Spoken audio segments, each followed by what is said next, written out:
Well, we're just fortunate to have three really nice horses that not only like the turf, but seem to really like the turf course here at Gulfstream. So we're excited about it. All three horses are doing great, and it's fun to have a big race this early in the year. Trainer Todd Pletcher always seems to have a lineup of strong dirt horses, but this year finds himself with three starters in the Pegasus World Cup Turf starting gate. They are each coming off a win right here at Gulfstream Park. Yeah, I mean, that was sort of the hope anyways, that we could get a prep race into each of them, and worked out where Colonel Liam was coming off a bit of a break, and we were able to get the Tropical Derby in, and so that worked out great. And the other two horses are older horses that have always run well here, and it's nice to see a good race under their belt before this. The Virginia-bred Largent has only ever run first or second in his career, but really stamped himself as a major player in the division with a victory in the Grade 2 Fort Lauderdale. He's very consistent. He's always performed well, but I agree that was his best effort to date.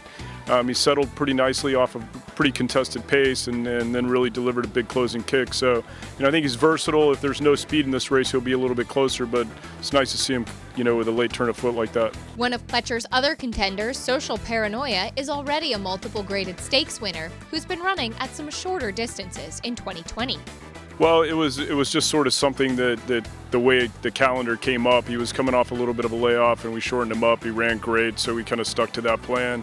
Now we're hoping we can stretch him back out where he's had some success up to a mile and 5/16. So, I think a mile and 3/16 is well within his range if he'll settle and make that big kick. Regally bred Colonel Liam sold for $1.2 million as a 2-year-old, but it seems his coming out party was when Pletcher tried him on the grass in Saratoga. He's a nice horse on the dirt, but when we put him on the turf, we saw a marked improvement, and he's been very consistent.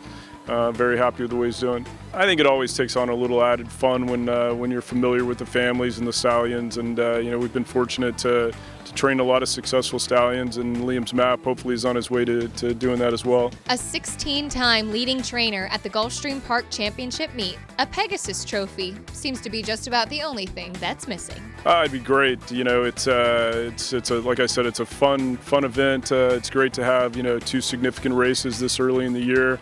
I think it's kind of been something that is built into a great day for Gulfstream, and it was something that was kind of missing on the calendar. The Don Handicap was a terrific race in its own right, but I think by having the two Pegasus race, it makes it a must-see event.